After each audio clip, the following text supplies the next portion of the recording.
थे, कोई महत्वपूर्ण विषय पर एक प्रश्न आ गया था, उस पर बात कही और मुझे कब हाँ वो चला ही हुआ था और उसके बाद वो भी वापस आ गए।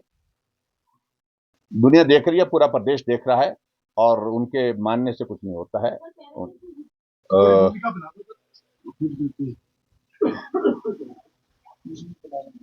हम पिछले कुछ दिनों से, जब से विधानसभा का सत्र चला है, बहुत महत्वपूर्ण विषयों पर विधानसभा के अंदर चर्चा के लिए हमारे माननीय सदस्यों ने नोटिस दिए हैं, प्रश्न लगाए हैं। लेकिन हमने इस बात को देखा कि विधानसभा सचिवालय का जो रुख जो है और पर्टिकुलरली उसमें जो महत्वपूर्ण प्रश्न है वो बहुत पीछे पीछे लगाए गए और विधानसभा के संचालन में भी इस बात को हमने देखा कि विधानसभा के अध्यक्ष महोदय लगातार जो है इस प्रकार से एक वातावरण बनाने की कोशिश कर रहे हैं कि विपक्ष को डरा करके रखे, सत्ता पक्ष को संरक्षण देने के लिए हर वक्त वो काम करने की कोशिश कर रहे हैं। पिछले कल आप लोगों ने देखा होगा कि एक प्रश्न था, जिस प्रश्न पर अनावश्यक रूप से 5 या 6 सप्लीमेंट्री, जहां पूछने भी नहीं चाहते थे लेकिन उसके बावजूद भी सप्लीमेंट्री दी, क्योंकि अगला प्रश्न जो है वो आने नहीं देना चाह रहे थे। इसलिए नहीं देना चाह रहे थे क्योंकि उनको लग रहा था उस पर सरकार गिर जाएगी, एक्साइज वाला जो प्रश्न है, और सरकार गिरी भी उस। लेकिन आज के विषय पर मैंने महत्वपूर्ण इस बात को लेकर के समझा कि माननीय सदस्य इंद्रदत्त लखनपाल जी ने एक विषय उठाया और स्वाभाविक रूप से इन्होंने बहुत धैर्य के साथ लंबे समय तक इंतजार भी किया। लग रहा था इनको कि विधानसभा के अध्यक्ष महोदय जी ने जो विधानसभा से बाहर सभा में एक संबोधन दिया है, उस संबोधन पर जो शब्द उन्होंने इस्तेमाल किए हैं और वो शब्द आपको सुनाएंगे भी अभी, और उस शब्द उसके लिए वो माफी मांगेंगे, क्योंकि आखिरकार हम कुलीग्स हैं। इंद्रदत्त लखनपाल जी पहले भी विधायक थे और आज भी फिर से विधायक हैं। यहाँ पर हमारे आशीष जी, दोनों के संदर्भ में मतलब जो इंडिपेंडेंट है उनके बारे में भी उन्होंने टिप्पणी की और उसके बाद जो विधायक जो निष्कासित किए थे उस वक्त 6 विधायक, उनके बारे में टिप्पणी की और वो टिप्पणी ये की थी कि जो मैं चाहूंगा कि आप बेहतर होगा कि उसको सुन करके लाइए इसको जरा।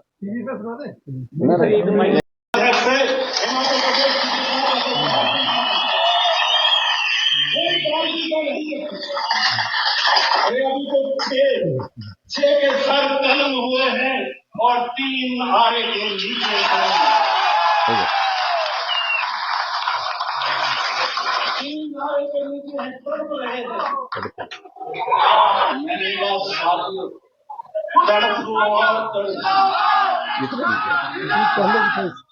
इन्होंने कहा जब तक कुलदीप पठानिया स्पीकर है कोई सरकार प्रांत नहीं आएगी। मैंने 6 का सर कलम कर दिया। ये सारे आपके पास अवेलेबल है मेरे ख्याल से, हम आपको वीडियो पे डाल देंगे। मेरा उसमें सिर्फ यही कहना है, बनता तो ये था कि विधानसभा अध्यक्ष इस सारे संदर्भ में माफी मांगे, लेकिन विधानसभा का सत्र का लगातार आज चौथा दिन है और मैंने पहले दिन भी सारे में थोड़ा इंडिकेट किया था, ये शब्द आपने इस्तेमाल किए अपने कोलीग्स के अगेंस्ट किए हैं जो विधायक आज भी हैं और उस वक्त भी थे, उनके खिलाफ आपने ये टिप्पणी की है कि 6 के सर कलम कर दिए हैं और 3 आरे के नीचे हैं और ऐसे भाषण देते देते वीडियो है ये, और ऐसे जो है वो तड़प रहे, ऐसे शब्दों का इस्तेमाल उन्होंने किया है। और ये पूरे देश में किसी भी विधानसभा के अध्यक्ष ने विधानसभा के विधायकों के बारे में, पूर्व विधायकों के बारे में कभी भी इस प्रकार से टिप्पणी नहीं की। और इसमें जो दृष्टिकोण है वो दृष्टिकोण मानवीय नहीं है। इसलिए हमने इस बात को आज अध्यक्ष महोदय जी के सामने इंद्रदत्त लखनपाल जी और आशीष जी भी रखना चाह रहे थे, क्योंकि दोनों के संदर्भ अलग है। इनका तो सर उन्होंने कलम कर दिया था, उस श्रेणी में आते हैं, और आशीष जी जो है वो आरे के नीचे थे, उस वक्त तड़प रहे थे। तो ऐसा उनका अभिप्राय था। तो कुल मिलाकर के इन सारी बातों को लेकर के हमने बात कहने की कोशिश की, और मुझे इस बात को लेकर के बहुत दुख है। जब आज इस मामले को जब उठाया तो विधानसभा अध्यक्ष ने कहा कि विधानसभा के अंदर मैंने नहीं कहा, लेकिन बाहर मैं कुछ भी कह सकता हूं, वह मेरी स्वतंत्रता है। आपकी स्वतंत्रता एक जगह है, हम उसमें कोई दखल नहीं दे रहे हैं, लेकिन उसके बावजूद जो शब्द आपने कहे हैं, ये शब्द जो है किसी की भावनाओं को आहत करते हैं, और इन शब्दों में मानवीय दृष्टिकोण नहीं झलकता है, अहम झलकता है। और जब तक कुलदीप सिंह पठानिया विधानसभा का अध्यक्ष है, तब तक के लिए सरकार के ऊपर कोई आंच नहीं आने दूंगा, ऐसा करके भी शब्द उनने बोले हैं, ये भी शब्द उसमें रिकॉर्डेड है। हमारा सिर्फ इतना ही था, हम उनके संज्ञान में लाना चाह रहे थे कि आपने ये शब्द जो बोले हैं, इसलिए हम इससे हमारी भावनाएं माननीय सदस्यों की आहत हुई हैं।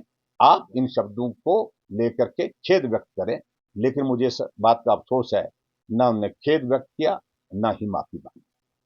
उन्होंने कहा है करें, हम यहाँ पर ऐसा नहीं है कि आसन के खिलाफ कार्रवाई नहीं हो सकती। हमने कोई किसी बात को लेकर के वहां पर ऐसा नहीं किया कि हम बैल में गए और अपनी बात हमने जोरदार ढंग से, जब उन्होंने बिल्कुल इस तरह से व्यवहार किया तो उसके बाद माननीय सदस्यों का सबका गुस्सा था, नाराजगी थी, और उनने अपना गुस्सा जाहिर करने के लिए अपनी बात वहां पर कही है और नाराजगी के रूप में कही है। बिल्कुल सब झूठ है ये सारी बातों, ये सारा अब सारा इस पर पर्दा डालने की कोशिश हो रही है। एसजेविनल सर्वे करवाई है, वही कह रही है। ये कतई नहीं कहा, कहीं नहीं है को, वो भी क्या मेरे आवाज की दर्जनों बार हो गया ये वहां पर। हाँ जी, इस बारे में कोई शिकायत, कोई कंप्लेंट दर्ज करवा रहे हैं? लेकिन मैं विधानसभा के अंदर कहा, मुझे लगता है पर्याप्त है, इससे ज्यादा कंप्लेंट क्या करें। हमने दर्ज कराई है कंप्लेंट, आज विधानसभा के अंदर अपना गुस्सा जाहिर, अपनी नाराजगी जाहिर की है, ये उचित नहीं है। मुख्यमंत्री ने कहा कि दूसरा विषय जिस पर मैं थोड़ा सा ये कहूंगा, जो आज सुबह मैंने जो विषय उठाया था, मैं सरकार के ध्यान में लाना चाह रहा था कि सरकार ऐसी बातों के लिए कितनी गंभीर है कि किसी विधायक की, और विधायक भी नहीं, विपक्ष के नेता, और विपक्ष के नेता नहीं, पूर्व में मुख्यमंत्री भी रहे हैं, उनके आवास पर इस प्रकार से फ्रीक्वेंटली ड्रोन से सर्विलेंस करना, ये कहां तक उचित है? ये नहीं उचित है। और इसलिए हमने कहा कि मुख्यमंत्री आदेश दें, कौन सा पुलिस का अधिकारी ऐसा बेलगाम हो गया है जो इस प्रकार की गतिविधियां कर रहा है? या तो मुख्यमंत्री के कहने पर कर रहा है, या वो बेलगाम है, वो किसी की सुनता नहीं है, मानता नहीं है। लेकिन मुख्यमंत्री ने बहुत गैर जिम्मेदाराना जवाब दिया कि मैं पता करूंगा, मैं सीबीआई को लिखूंगा, मैं ईडी को लिखूंगा, कहीं वो तो नहीं कर रहे हैं। आखिरकार वो क्या कहना चाह रहे थे? जब ये बात स्थापित है, मेरे पड़ोस में कौन रहते हैं? एक अधिकारी रहते हैं, पुलिस के अधिकारी रहते हैं। ड्रोन किसके यहां से चला, किसके कंट्रोल में था? उनके कंट्रोल में था। आखिर इस चीज की आवश्यकता क्यों महसूस हो रही है? ये बार बार हमारे आवास पर ड्रोन सर्विलेंस क्यों हो रही है? इस बात को लेकर के मैंने सिर्फ इतना पूछा था। लेकिन जब गैर जिम्मेदाराना व्यवहार मुख्यमंत्री का इस प्रकार से जवाब देने के लिए रहा, तो मैं समझता हूं बहुत दुर्भाग्यपूर्ण है, और उस अधिकारी के खिलाफ कार्रवाई होनी चाहिए। मकसद क्या? मुझे लगता है जो शरारत करने के तौर तरीके होते हैं, उनमें से ऐसा है कि कुछ विधायकों के खिलाफ उन्होंने मामले दर्ज किए हैं, उनकी पेशियां लगाई जा रही है। चुनाव के कैंपेन के दौरान भी उनको बाध्य किया गया शिमला में आकर के बयान देने के लिए। 8-8 घंटे उनको बिठाया जा रहा है बालूगंज थाना में। और ये हमारे आशीष जी हैं जो 6 घंटे के करीब वहां पर बैठे रहे, पुलिस ने पूछताछ की, उसके बाद चले गए, आधे रास्ते पहुंचे, पीछे से फिर फोन आया, नहीं आप वापस आइए, कहां पहुंचे आप, और वापस आकर के आपको फिर से बयान दर्ज करना पड़ेगा, नहीं तो कल आना पड़ेगा। और आखिरकार आशीष जी को वापिस आना पड़ा, और फिर जाकर के पुलिस के जो और जवाब प्रश्न थे उनका जवाब देने के लिए प्रताड़ित किया जा रहा है, मानसिक रूप से प्रताड़ित किया जा रहा है। मैं समझता हूँ ये उचित नहीं।